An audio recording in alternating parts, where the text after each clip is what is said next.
हम मुन्नी झा आ एकटा बहुत सुंदर खिलौना गीत सुना रहल छी। तो सुनियो, ए गीत में बहुत सुंदर वर्णन छै जे बहिन एलखिन हन बधैया मांगे ला, तो हुनका घाटा होइ छन कि नुकसान होइ छन।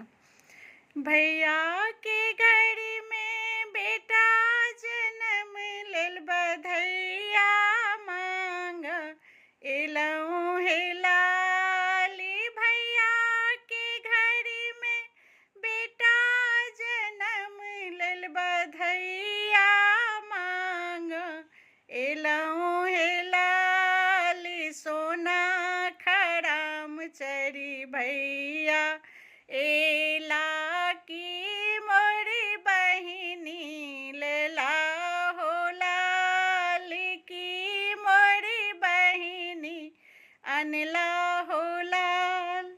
सोना के हम माथा ले लो, रूपा के हम करा हो लाल।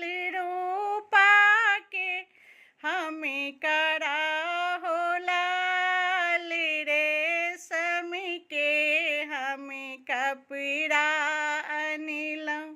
जरी लागली हम टोपी हो लाली, जरी लागली हम टोपी हो लाल। 50 की बदला साला का जेती, 50 की बदला साला का जेती। रेशम साड़ी पहिरती हो लाली, रेशम साड़ी पहिरती हो लाली। भैया के घड़ी में बेटा जन्म लेल बधैया मांग एली हे लाल।